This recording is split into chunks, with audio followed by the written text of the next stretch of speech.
Today we have Charles Cook, who's going to be talking with us about a family um, project that got completed and is ours to wonder at. You'll see there's some things around here that he's brought to show you about this, but most of all, he's going to tell you about his grandfather building this bridge. Charles?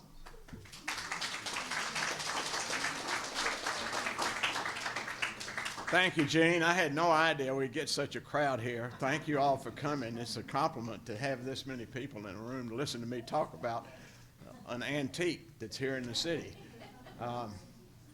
But let me get started because it's a fairly long presentation, and I've got some pictures that I'm going to show you along the way, but it'll be a minute before I get into those. Throughout the years of my boyhood, I was aware of and impressed by a photograph of my mother's father, Howard Murphy Jones, which always sat at a prominent location in our home. The picture was merely a 5 by 7 inch black and white portrait of a very simple frame, but it depicted a handsome young man who looked important by both his countenance and his well-tailored and stylish attire. Strangely enough, none of my other 3 grandparents were given such recognition. This confused me quite a bit, for I knew them for at least a brief part of my early life, while Grandfather Jones had died at age 49 on March the 31st, 1924, 6 months before my mother's 16th birthday. There was no way I could ever get to know him or look up to him as I did my other 3. Over the course of the years, I learned from my mother and her sisters, Catherine Wilson and Carolyn Estes, about Mr. Jones, but as I reflected on those brief conversations about him, I never really learned what kind of man he was. First of all, I was too young to have much interest in knowing. And secondly, the 3 sisters did not know him all that well themselves due to the fact that he spent long stretches of time working in other cities and died when they were all teenage or younger themselves. What little I did learn about him was in bits and pieces over an extended period of time, which did not tell a full story. Basically, I remember being told that he was born in Murfreesboro, he was smart, he was an engineer who designed 3 bridges in Nashville, and he died while working for the Interstate Commerce Commission in Washington, D.C. He was born in Murfreesboro, Tennessee on October the 9th, 1874. His paternal grandfather had moved to Rutherford County from Virginia in 1812 as a boy of 15, and his maternal grandfather came from Connecticut a few years later. By the age of 13, he had already completed all available public education in the Murfreesboro school system. He studied with Professor E.C. Cox there for a year and eventually studied shorthand and typewriting. At the age of 15, he accepted a position of stenographer for the Nashville firm of Gray, Fall and Company. After being employed for a year, he was offered an opportunity to work for Professor Olin H. Landreth at Vanderbilt University and to enroll there as a student of engineering. He attended Vanderbilt from the fall of 1891 through the completion of his junior year in 1894. When Professor Landreth moved to Union College in Schenectady, New York, at the end of his junior year, Mr. Jones transferred there and graduated with a degree in engineering in 1895. As I noted earlier, I learned as a boy that my grandfather had designed 3 Nashville bridges, the Shelby Street and Jefferson Street bridges over the Cumberland River, and the White Bridge over the railroad tracks and Richland Creek in West Nashville. This latter bridge gave its name to the road, which extends from Harding Road to Charlotte Pike and is now part of a major greenway around the county. Sometime in early 1980s, my Aunt Catherine gave me an album of photographs which had been taken by Mr. Jones throughout the construction of the Shelby Street Bridge. From that point forward, I began a quest to learn more about him, the importance of the Shelby Street Bridge, and more recently, its fate. What I have learned has truly fascinated me in large part because of the creative use of concrete in building the bridge at a time when the properties of concrete were still relatively unknown.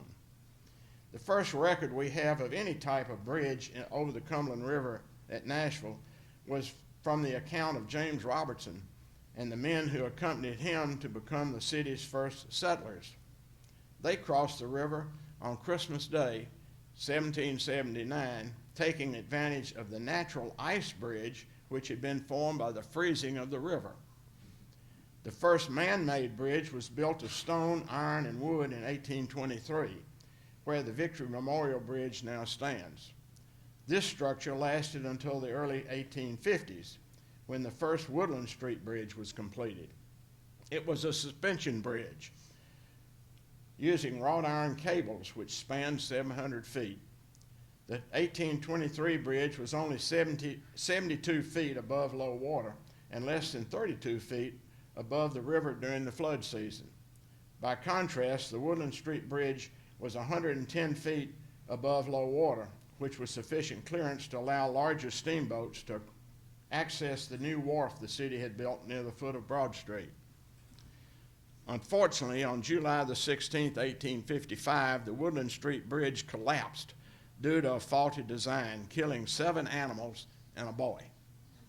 Repairs were made which allowed the bridge to serve the city's needs until 1862, when the retreating Confederate Army destroyed it by cutting the supporting cables.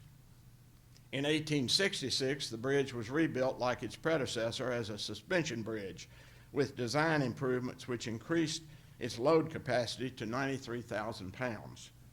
It lasted 20 years until a new steel truss bridge replaced it in 1886, becoming a forerunner for both the Shelby and Jefferson Street bridges, which were also truss bridges.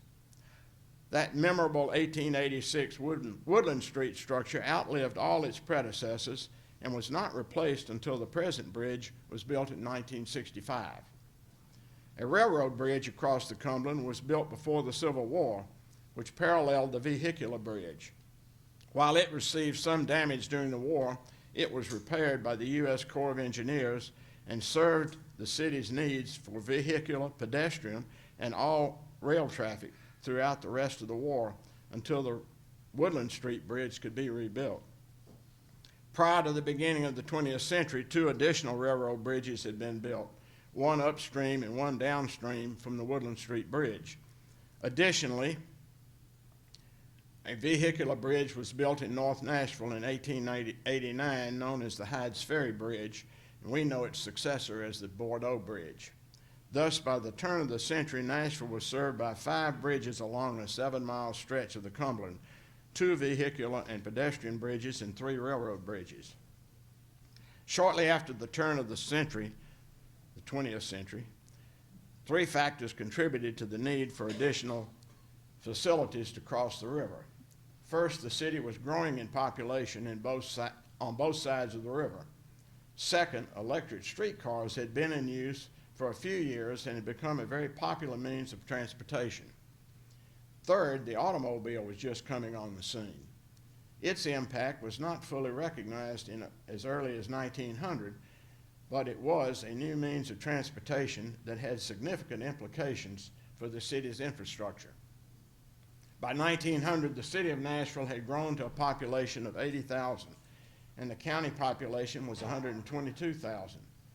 Over the preceding 10 years, the county had actually grown faster than the city, 14% compared to 6%. Don Doyle, in his book, Nashville in the New South, 1880 to 1930, attributes the faster growth of the county to the spread of the electric streetcars, which had been introduced in the city in 1888. Just prior to 1900, the city boasted over 500 miles of track under electric power. This new method of transportation rapidly replaced the mule-drawn trolleys and resulted in a consolidation of service under one company, the Nashville Railway and Light Company. That's now NES.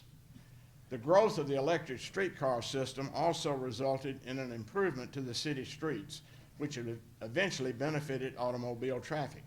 As a result of litigation between the city and the street railroad company, the company was required to pave the area between the tracks and 2 feet on each side of the tracks, which may have induced the city council to begin a paving project of its own. 2 weeks after the litigation was settled, the council announced plans to pave Broad Street from the viaduct and West End out to Vanderbilt with a bitumen macadam surface. This patented method of mixing rock and asphalt, which replaced the previous method of paving streets with pulverized limestone, had been used in paving the public square and was shown to be effective in substantially reducing the amount of dust that the city's residents had to endure. The automobile became a popular new means of transportation, with approximately 70 operating in the city by 1905. Of these, the vast majority were gasoline-powered. However, one electric car and at least 2 steam-driven cars were known to have been in use. With the growth in population and both the public and private means of transportation becoming available, the population began to be much more mobile. Residential real estate developments in the newly accessible suburbs were apparent around the city that were directly attributable to the extension of the electric streetcar. The first record of community interest in a new bridge or bridges over the Cumberland was reported in the January 28, 1905 issue of the Nashville Banner. A meeting had been held the previous evening to discuss the advisability of a bridge across the Cumberland River at Broad Street or some other site. This meeting was conducted by a committee which had been appointed by the county court. In attendance were members of the City Council, the Chamber of Commerce, and Retail Merchants Association, showing the wide interest in such a project. Mr. H.W. Buttorff was elected chairman of the meeting, and he expressed the opinion that a bridge was needed, regardless of location, to relieve the congested condition of several streets and the strain being borne by the Woodland Street Bridge. City Councilman Gus Blodo was the only person present who spoke against the Broad Street location. He argued that the traffic came from the northern part of Edgefield, the former name of East Nashville, and his constituents, presumably south of Edgefield, were opposed to the bridge coming into their neighborhood. Nevertheless, the group passed a resolution to ask the county court to seek enabling legislation from the state legislature to allow the county to issue $500,000 in bonds, as well as to secure the authority for the condemnation of property on either side of the river. On April the 14th, 1905, the legislature did pass a bill authorizing Davidson County to issue $300,000 in bonds for the purpose of building a bridge or bridges across the river. Obviously, this was far short of the $500,000 requested, and much less than was ultimately needed. The political process must have worked then, just as it does today, with no one ever being sure what the bill contains until it's been signed into law. A study of the available documents and reports makes it readily apparent that the location of a new bridge near Broad was controversial. Councilman Blodo was openly opposed, and the county court could not agree on a site during its January 1906 term. Additionally, the tone of the argument in favor of a site at the foot of Broad, expressed by editorials in the Banner, as well as the comments in favor of a Broad Street bridge made the county judge, W.M. Pollard, at the opening of the April 06 term of the county court, further highlight the apparent controversy. The debate was finally resolved in October of 1906, when the county court agreed with its bridge committee's recommendation that 2 bridges be built, one connecting Jefferson Street to Spring Street in East Nashville, and one at or near Sparkman Street and the Haymarket south of Broad to connect with Shelby Street. The press supported this solution, and such civic-minded organizations as the Board of Trade wrote the paper to express its endorsement. Broad Street merchants undoubtedly were also supportive of the proposal. A bridge located at the foot of Broad would have made their businesses less accessible, since the approach necessary for the bridge to reach the required height over the river would be up against their stores. Additionally, they would suffer great disruption during construction. In the election of November the 6th, 1906, the voters had an opportunity to vote on the proposition of the two bridges and the bonds necessary to finance them. The issue carried by a vote of 4,491 for and 1,368 against, a 3-to-1 majority. A new bridge committee of the county court was appointed in January term of 1907 to employ a competent and reliable engineer to make plans and specifications for the construction of said bridges and supervise the work thereof, and report their findings and recommendations to the April term of the court. At this same meeting, the court reaffirmed that the southern bridge was to be built south of Broad Street at the Haymarket site at or near Sparkman Street. No such additional affirmation was needed for the Jefferson Street Bridge. This picture, hold on, get my technology working. This picture shows the Haymarket prior to the beginning of construction. While the quality of the photograph leaves a great deal to be desired, the description of the Haymarket by Jack Norman from December the 16th, 1982, issue of the Nashville Bantam, helps to visualize it. He describes the area as the bartering place of young Nashville, covering an entire city block bounded by 4th and 3rd Avenues and south of McGavock Street. To quote Mr. Norman, the farmers from the outskirts of the city drove their horses and mules. Wagons were laden with farm products to market. It was principally used for the sale and swapping of horses, mules, and cows. It was from the large amounts of hay brought here to feed the animals and for sale that gave the place its name. It was also the preferred place for carnivals and medicine shows. The city had acquired the land by condemnation in 1893 in a partial attempt to remove the county trade from the public square and displace some of the tenements of Black Bottom. Don Doyle states that by 1905, Black Bottom had become a permanent sore on the edge of the downtown, and quotes one indignant citizen who described the area as a conglomeration of dives, brothels, pawn shops, secondhand clothing stores, filthy habitations, accompanied by the daily display of lewdness and drunkenness on the sidewalks and redolent with the stench of every vile odor. It's Broadway now. No, Live version. no city in Nashville, no city in America or Europe can present a more disgraceful or sickening aspect of modern civilization. But after you see this picture, one wonders how much the Haymarket did for cleaning up Black Bottom. The Cumberland Bridge Committee reported to the county court at the quarterly meeting April the 2nd of 2007 that it had selected H.M. Jones of Nashville to be the engineer after reviewing the qualifications of a number of applicants. The committee went on to say that Mr. Jones presented a very strong endorsement from the leading engineers of the community, and it submitted evidence which convinced the committee he was fully qualified to handle the work. Mr. Jones actually began his work on February the 1st of 1907 before the report was made of his selection. He employed a group of young men that he described as having been reared here and are well known for their integrity, ability, and energy. We do not know who the other applicants were or what qualifications the committee was seeking. There's no evidence that the 33-year-old Mr. Jones had ever been involved in such an ambitious project. During that April 1907 meeting, Mr. Jones was invited by the court to make a progress report on his efforts for the past 2 months. Obviously, they knew that he had already started working on it. He began by outlining the conditions which would govern the design of both the Sparkman Street and the Jefferson Street bridges, as had been defined by the Bridge Committee. Additionally, the U.S. government imposed certain conditions on the bridge as required by an act of Congress, which gave the War Department jurisdiction over navigable waterways. These included, first, the lowest part of the main channel spans were required to be at least 90 feet above the low water pool.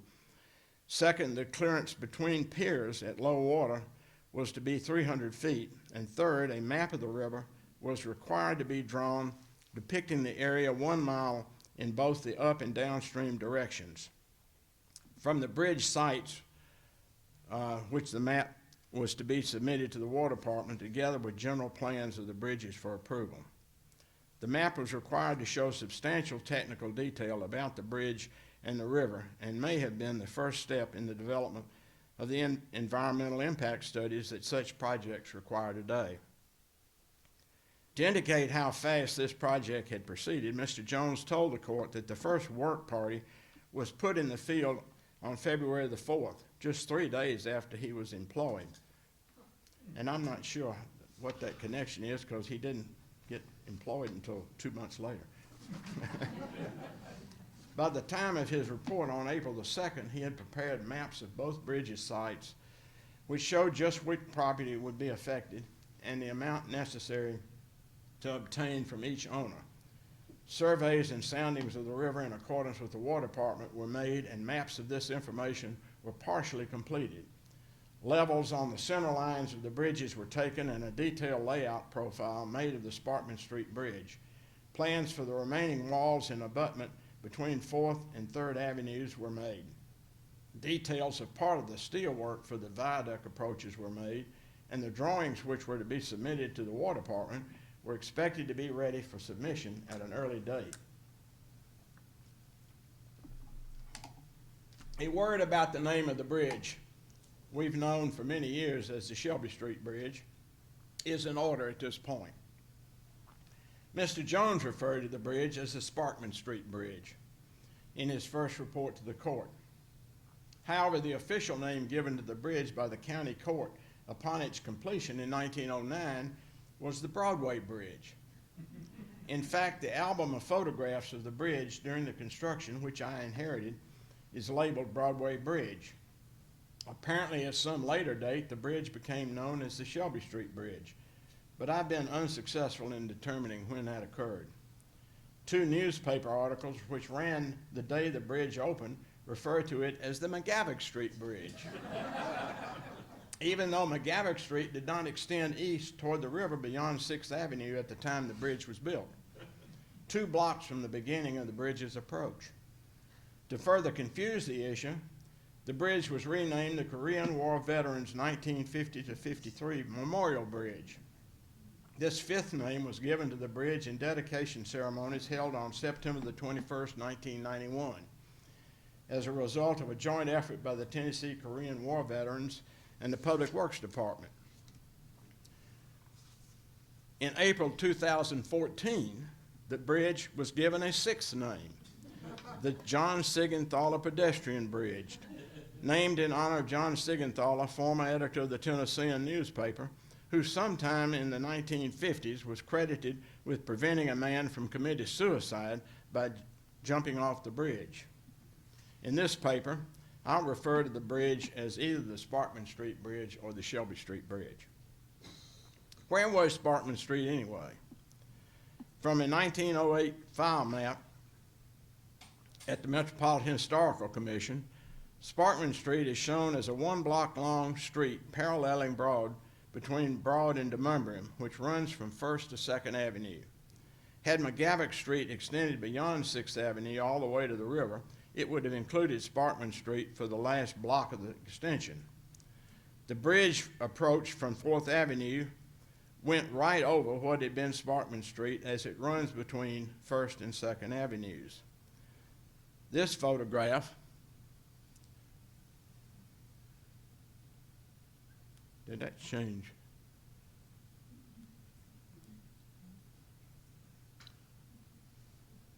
Well, I'm not changing.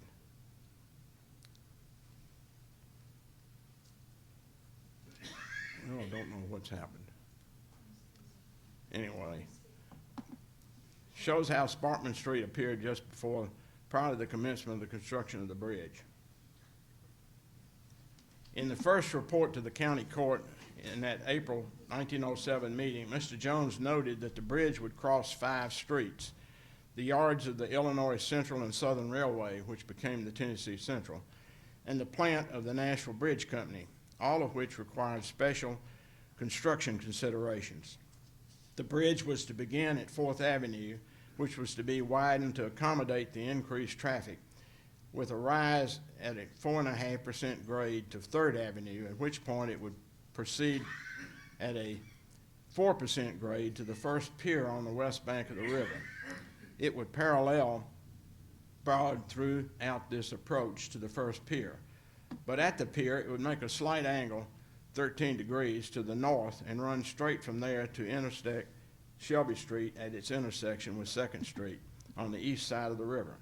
The entire structure would be 3,150 feet long, nearly 6/10 of a mile, making it one of the longest bridges overall that had been built in this country so far.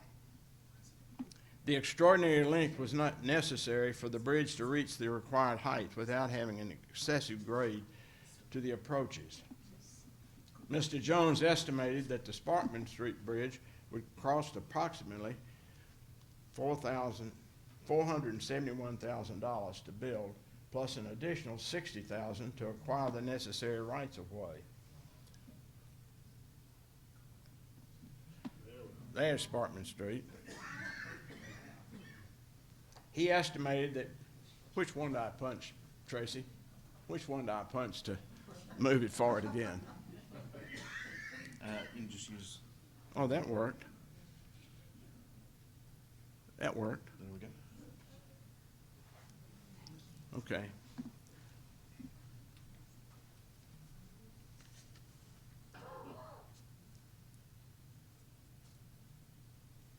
Back to, it was going to cost approximately $471,000 plus an additional $60,000 to acquire the rights-of-way. He estimated that both it and the Jefferson Street Bridge would cost slightly over $1 million, which was some $200,000 more than the $800,000 authorized by the county court in a second act of the state legislature in February of 1907. The court agreed in its April '07 meeting to wait until the bridges were well under construction before obtaining a supplementary authorization for additional bonds so as to be able to more accurately determine the final cost. Excuse me. This authorization was obtained from the legislature in February 1909 for an additional $250,000. The final cost of the two bridges was approximately $1,045,000, including the cost of the right-of-way. The Sparkman Street Bridge alone cost between $566,000 and $570,000, including about $63,000 for rights-of-way and $29,000 for widening 4th Avenue. Charlie, did the state appropriate any money to help pay for it? No. Bids for the construction of the substructure and approaches of both bridges were taken in June of 1907, but the county had difficulty selling the bonds to pay for them due to the depressed economic conditions of the time. Foster and Creighton Company had submitted one of the two low bids and agreed to buy the bonds provided it received the contract. The offer was accepted and work began in mid-August 1907. Wilbur Creighton Sr., in his book Building of Nashville, records that a Cincinnati bond broker subsequently bought the bonds from his company at a slight profit to Foster and Creighton, which was very fortunate for the company as the bond market further deteriorated within a few months. Foster and Creighton was also the low bidder on the fabrication and erection of the steel for both bridges, all in association with American Bridge Company in Louisville. This consortium sold 1/3 of the contract to Gould Contracting Company in Louisville in order to obtain the use of that firm's experience in the erection of steel bridges. With this sale of a portion of the contract, Foster and Creighton became Foster Creighton Gould. A cofferdam was built on the west side of the river channel in August 1907, as shown in this photograph. The cofferdam allowed the contractor to place the foundation of the pier on the bedrock at the bottom of the river, some 16 feet below low water. The finished cofferdam is depicted in this final picture. All together, the bridge had 4 piers, 2 on either side of the channel in the river, and 2 built into the riverbank on each side. These 4 piers supported the 3 steel trusses which spanned the river, two of which were 175 feet long and a center truss of 318 feet. And you can look at these pictures afterwards and see some of those trusses. As shown in this picture, excavation for the East Bank Pier was very close to the Nashville Bridge Company. Note that the Bridge Company's office tower had not been built at this time. It was completed in early 1909, and an advertisement in the booster edition of the Nashville Banner in May 22nd of 09 invited the public to come see the new building. From this photograph, dated October the 31st, 1907, one sees the rapid progress which had been made since it was taken less than 60 days from the previous picture of the Coffee Dam under construction, and only 70 days from the date Mr. Creighton reported construction began on the Coffee Dam. As we can see, once the pier was out of the watertight integrity of the Coffee Dam was not a concern. We can also see that excavation for the East Bank Pier has been completed and the pier itself is under construction. The contractor reported a great deal more difficulty with the East Channel Cofferdam than he had with the one on the west side. He tried to use a cheaper method of building this second one, but encountered some unexpected problems. This photograph of October the 5th, 1907, we see men standing in the water at the bottom of the eastern cofferdam. Construction on this cofferdam was virtually completed in the late fall of 1907. However, water was found to have seeped into the structure through crevices in the rock at the river bottom, as though there were springs under the rock. It was not until the spring of '08 that the water reached a low enough level that corrective action could be taken. Mr. Creighton reported that steel sheet piling in 20-foot lengths was driven around the dam to form a 62 by 114-foot enclosure. When that was completed, the water was successfully pumped out and the pier construction began. These sheet pilings were used again on both the channel piers and the Jefferson Street Bridge. Mr. Creighton admitted that the extra work entailed in using the sheet piling offset the cost savings achieved by building a cheaper cofferdam, and some time was lost in building the East Channel Pier. This next photograph shows the bridge itself under construction as viewed from the east bank of the river. The West Bank Pier and the West Channel Pier are complete, and the westernmost steel truss is nearing completion, while the East Channel Pier is yet to be finished. Note also the false work, which had been installed to support the truss work while it was being erected. Mr. Creighton reported a near catastrophe in connection with this false work. On the Saturday before Labor Day, 1908, a cloudburst over the valley of the Stones River caused a record-breaking flood in an ordinarily dry month. Drift of trees, fence rails, outhouses, dead cattle, and so forth poured into the Cumberland above Nashville.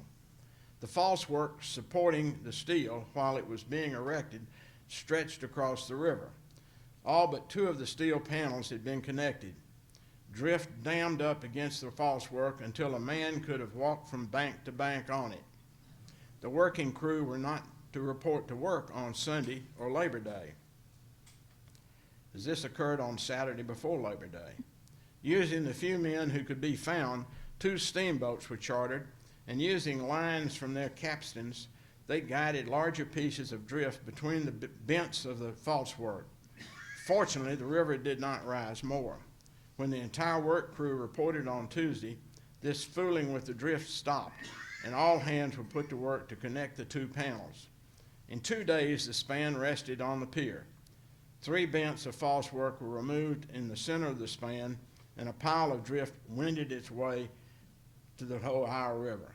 4 days of apprehension on the part of the contractor over the possibility of losing $90,000 if the steel dropped into the river was over. End quote. This photograph was taken on Labor Day, September the 7th, 1908, showing how near that disaster looked. The 4 men standing on the debris in the middle of the river may not have been able to walk all the way across, as Mr. Creighton reported, but it is impressive to think they had walked to the middle of the river on it. Note also the steamboat on the left of the picture to which Mr. Creighton had referred. Certainly the most important feature of the Sparkman Street Bridge is the 6 reinforced concrete trusses which support the approach from 4th Avenue as it crosses over the freight yards of the Tennessee Central Railway. This picture shows these trusses at the time of their completion. At a November 25, 1909 article for the Engineering News, Mr. Jones noted that the railroad company naturally objected to the trestle approach being continued across their property and agreed to give the right-of-way necessary if only one pier was put in the yards.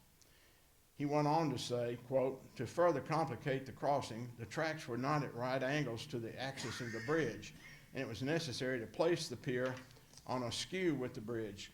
Consideration was given to several plans for crossing over these yards. Deck steel trusses, deck and truss encased in concrete, and reinforced concrete arches, or 4th, concrete trusses. When this idea first suggested itself, Mr. Jones began to investigate engineering literature for light on the subject. He found very little. Here and there he found brief descriptions of some work of this kind which had been done in Europe. These examples, however, seemed to be more complicated than necessary and usually followed closely the construction of steel trusses using diagonal members. It was not possible to locate a satisfactory American precedent, so it was decided to design a truss of the bowstring type, but omitting all diagonal members. Not being satisfied with any theoretical solution, it was determined to make a reduced model of the longest truss and test it to destruction. A model was made of the 105-foot span reduced to 1/10 of the sectional area of the truss to be constructed. It was made of the same kind of concrete which was to be used in the large truss and allowed to set a number of days before forms were removed. The method of loading was as follows. Iron saddles were placed over each of the posts and panel points and heavy timbers laid on the irons. This made a platform on which was piled up heavy iron castings, unquote. From this photograph, taken on June 1907, one can see the completed model, followed by another photograph, which shows the process of loading the iron castings. Finally, we see in this final photograph the model with a load of 17,000 pounds appearing to be about to fall over. Mr. Jones wrote that this load was 6 times greater than the truss would ever be called on to sustain. He went on to say that the reason the model was not tested to destruction as originally planned was because it became top-heavy and might have toppled over, hurting some of the workmen who were loading it. Mr. Jones was quite pleased with the solution he devised for crossing the rail yards and the effect it would have on the appearance of the bridge. He wrote, quote, "The writer is well aware that the use of concrete in truss construction has been criticized by prominent engineers, and the lack of accurate knowledge of the distribution of stresses under eccentric loading seems to be the chief point of attack. It's also true there was much criticism of reinforced concrete arches when they were first introduced, yet such construction has continued to grow in favor. Another decided point in favor of the truss is that it lends itself to improving the beauty of a bridge. For instance, on this bridge, the location of these trusses is such they are in plain view up and down the river for a long distance, and they add very materially to the architectural effectiveness of the structure. It may be stated as a general truth, the designing engineer needs to be conservative and be sure of his ground before attempting the untried, but it's equally true that progress can only come through courage to do the unusual. He also builds with the knowledge that his work must stand the test not only of known laws of nature, but must not violate those that are not understood, for the power back of them always executes a just verdict, and no plea of ignorance can affect the result. To provide for the lack of knowledge, it has become the custom to design structures for given conditions and then apply what is termed the factor of safety. Is not, therefore, an actual test of a given construction 3 times as severe as it will be called upon to undergo Also a factor of safety with considerable more weight than an arbitrary addition of figures, unquote. To further understand the importance of this innovative engineering design, it should be noted that only one other reinforced concrete truss bridge was known to have been built at about this same point in time anywhere in North America. Like the Shelby Street Bridge, it was also completed in 1909 in Ontario, Canada. While the Canadians acknowledged that a similar technique was used on a bridge in Nashville in the same year, they claimed to have the older one. The Canadian bridge was restored in 1985 and presumably continues in use today. Notably, it only spanned 80 feet over a creek on the border of the York and Peel counties, while the concrete trusses over the rail yards in Nashville spanned over 100 feet. Cement, one of the principal ingredients of concrete, was first known to have been made by the Romans, who used powdered limestone mixed with volcanic ash to form a bonding agent. The technology was lost during the Dark Ages, along with so many other technical accomplishments of that early civilization and its predecessors. In 1824, Joseph Aspdin, a British bricklayer, invented the Portland cement we know today in 1824. He was trying to reinvent artificial stone by mixing crushed limestone and clay, firing the mixture at a very high temperature until it formed a clinker, and then crushing the clinker into a fine powder. When the cement he thus created was mixed with the appropriate amounts of sand, gravel, and water, it solidified into a very hard substance that we know today as concrete. Most of the early uses of concrete in bridge construction occurred in Europe, particularly in France, Switzerland, and Germany. Patents were obtained in the 1860s in France for the first of the methods of reinforcing concrete with iron and later steel. The first patent for a reinforced concrete arch was not granted in the U.S. until the early 1880s, and the first bridge to be built with this technology in this country was not finished until 1889. It was a very small, insignificant structure in San Francisco's Golden Gate Park, but it's still there today. Meanwhile, the Europeans were making great advances in the use of reinforced concrete, particularly arched bridges. However, they guarded their technology very closely to keep it from going abroad, which prevented engineers from adopting it sooner in the Americas. In fact, it was not until 1895, after the Austrian government completed extensive tests on reinforced concrete arches under the live loads for the first time, that the engineering community here or abroad had any definite knowledge of how reinforced concrete behaved under such conditions. This lack of knowledge was a major cause for the reluctance of engineers to use reinforced concrete. Further, the chemical reactions among the ingredients of concrete were not understood well at this time, so the proportions of the ingredients were developed somewhat by trial and error. Thus, Mr. Jones' use of reinforced concrete from 1907 to 1909 was barely beyond the experimental stage, and his spans were as long as any that had been built. Additionally, most of these early examples of the use of reinforced concrete were seen in arched bridges rather than trussed bridges.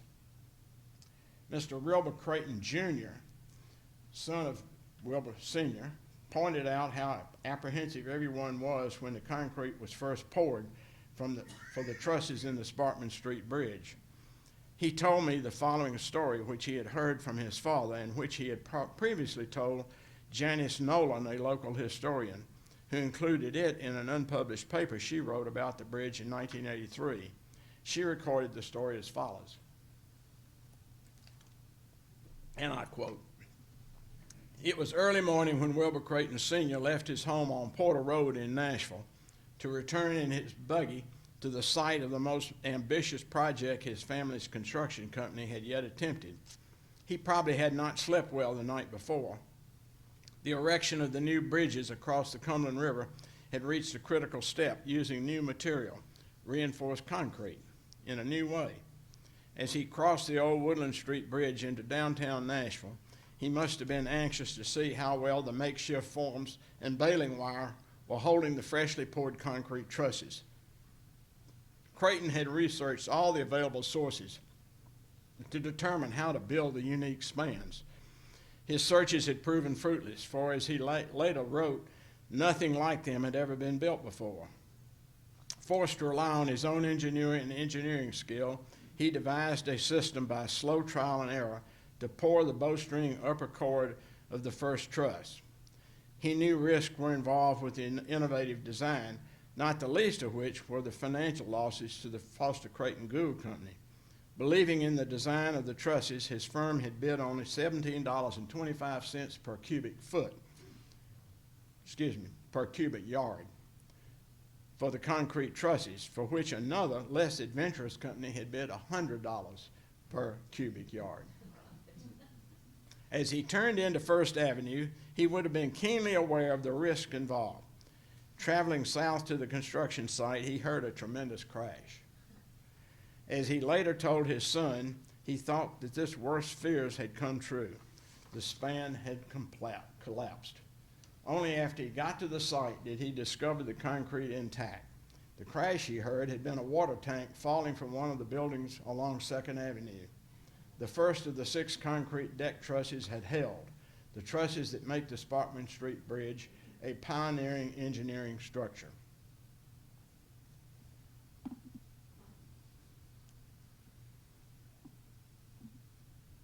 Here you see one of the trusses under construction.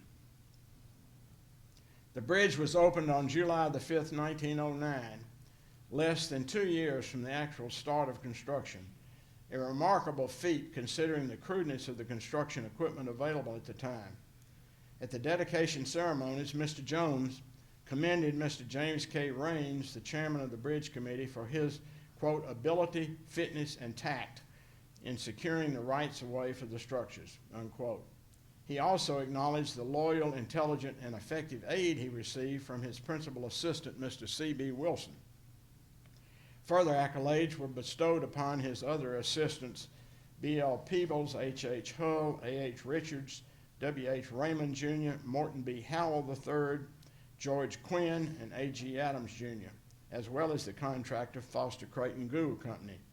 Mr. Jones particularly expressed his gratitude to the county court, quote, "It took no small amount of courage and faith on their part to entrust this great project to one who had hitherto labored quietly in the service of the Nashville, Chattanooga, and St. Louis Railway, and who could not point to any bridge of equal magnitude as the work of his hand.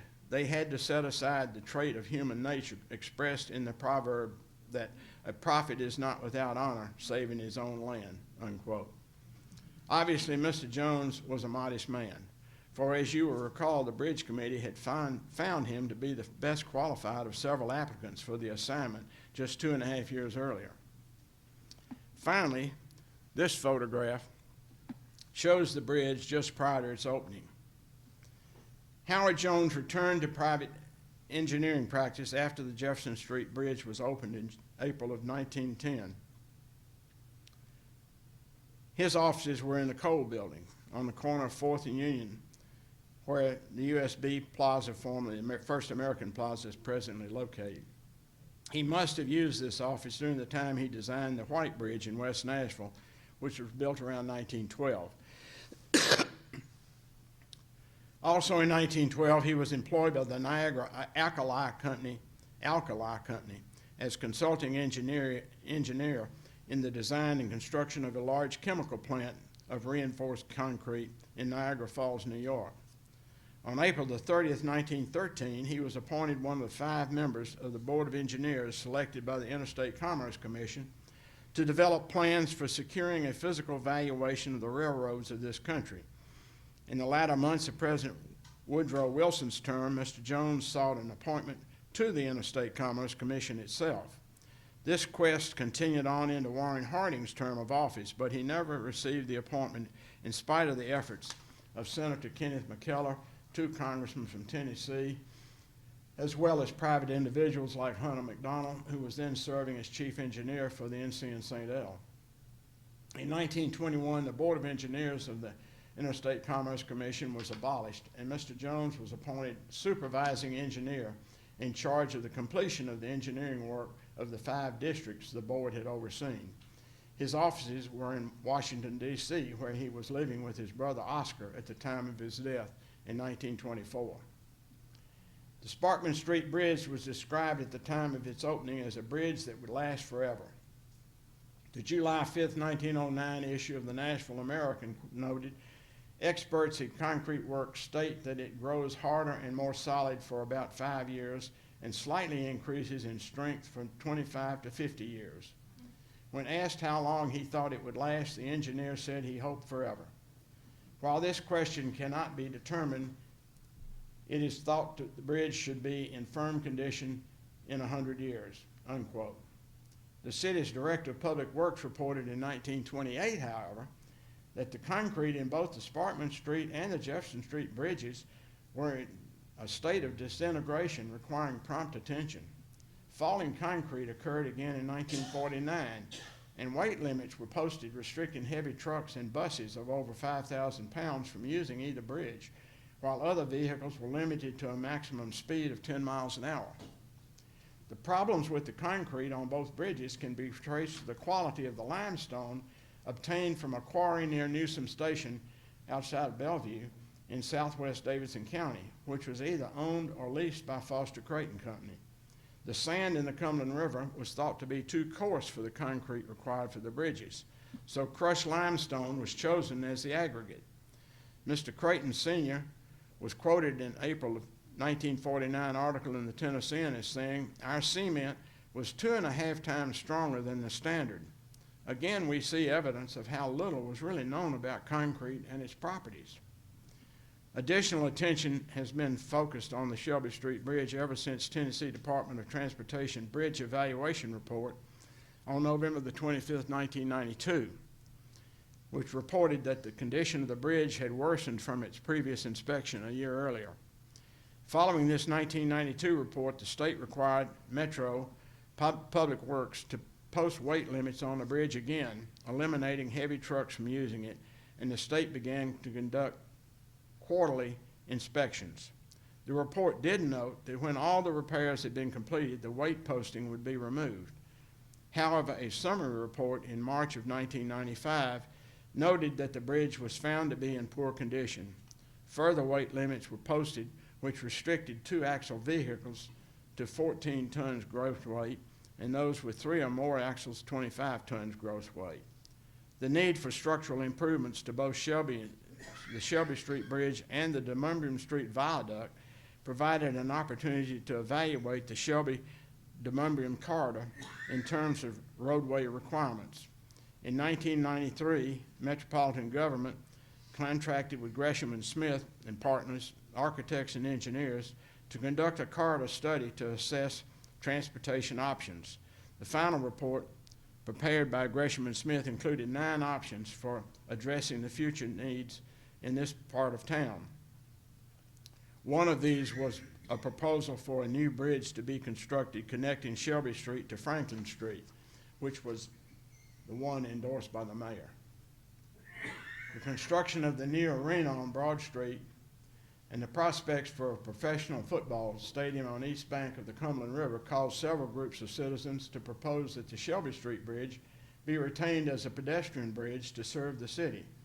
Historic Nashville Incorporated, a not-for-profit organization dedicated to preserving historic landmarks in Nashville, has been very active in exploring ways to preserve the bridge, recognizing that it was placed on the National Register of Historic Places in 1986 as a result of the trusses, the concrete trusses. Mayor Philip Bredesen made a presentation to the Council of Metro Government on October the 5th, 1995, which outlined the details of an agreement with the Houston Oilers football team in connection with their proposed move to Nashville. In his presentation, Mayor Bredesen noted that the stadium to be built for the team would be located on the east bank of the river between Woodland Street and Shelby Street bridges. The final financial package he discussed included $6 million to renovate the Shelby Street Bridge so that it could be used for pedestrian traffic. He noted in his remarks that if it were not for the stadium, the bridge would be slated for demolition. An historic bridge assessment conducted by the State of Tennessee Department of Transportation dated July the 26th of 1994 found that the bridge was sufficiently sound to be used for pedestrian traffic. if repairs and regular maintenance were provided to the piers and concrete trusses. The state estimated that one-time cost for the necessary repairs would be approximately $1 million, plus another annual maintenance cost of at least $150,000 and $2 million for sandblasting and painting the steel trusses for a total 10-year cost of $4.5 million. Demolition of the bridge was estimated to cost $1,240,000. The bridge was closed in 1998 so that work could begin for it to be used as a pedestrian bridge. The bridge was refurbished and includes an elevator, ramps, and stairways. The bridge has a center lane that is 15 feet across to accommodate bicycles. Originally, it was thought that a trolley might use the center lane, but that idea was abandoned in favor of a bicycle lane. On each side of the bicycle lane are 10-foot wide elevated boardwalk-style sidewalks. The bridge includes 4 scenic pedestrian overlooks that in the middle of the railing have artistic renderings of the history of life on the Cumberland River. Additionally, the ramps on either end were shortened, with the western entrance beginning on 3rd Avenue rather than 4th, and a similar shortening was made on the eastern end. It remains in spite of those shortenings, it remains one of the nation's longest pedestrian bridges. The bridge is dramatically lit at night. It reopened on August the 3rd, 2003 as a pedestrian bridge. And that colored photograph over there by Gary Later, who's Metro's photographer, shows it lit as twilight is appearing.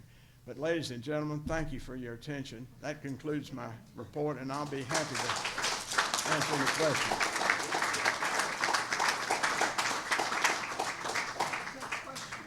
Anybody got any questions? I'll try to answer them. Sandra? You mentioned that a good friend of ours got married on the pedestrian bridge. They closed it for wedding and reception. Well, it's been closed in the past.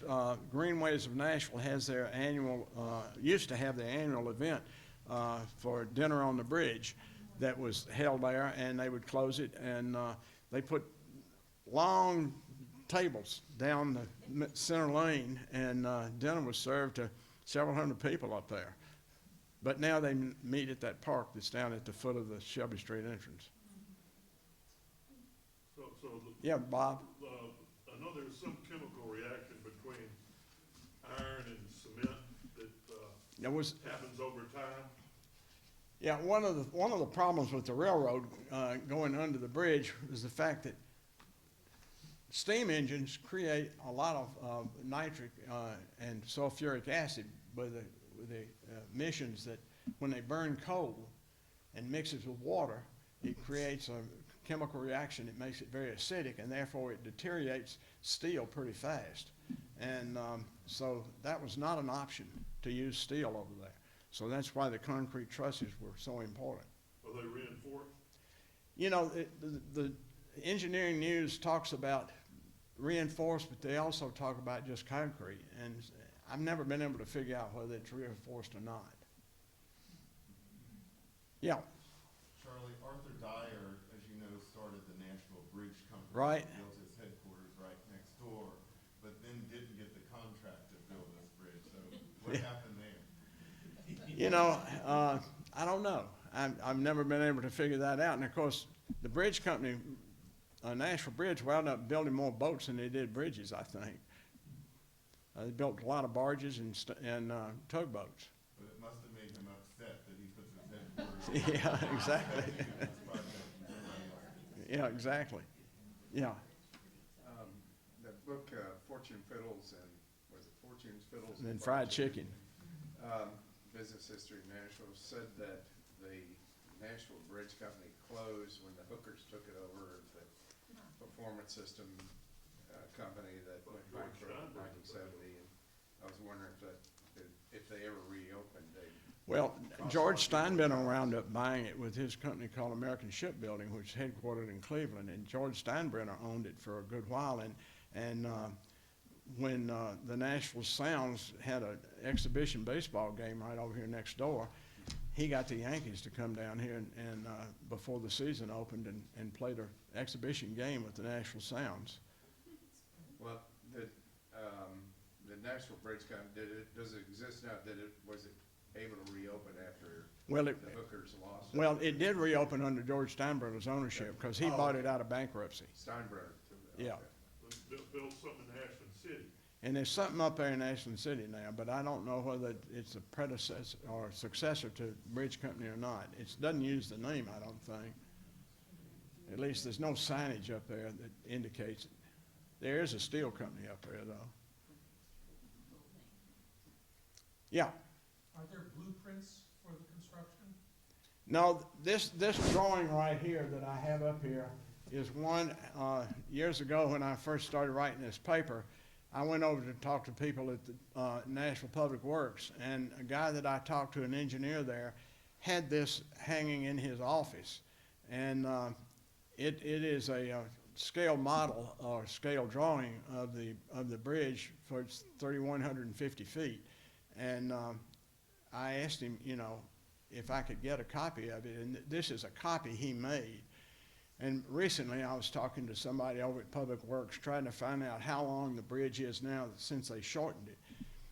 Never was able to get a response to that, but I asked him if he was aware of this drawing, and he said, you know, I'm certainly not, but we've had a couple of moves around here, and my guess is that it got trashed.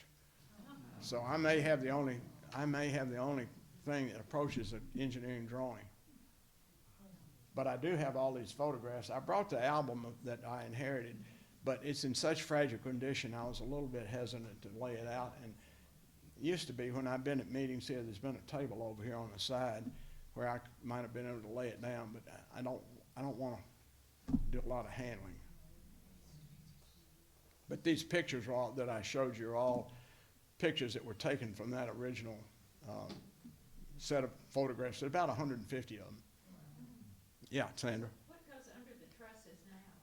The star, what do they call it? The Music Studio Star.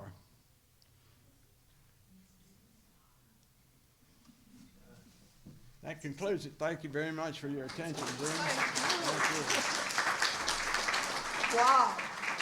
We haven't had a presentation quite like that, have we?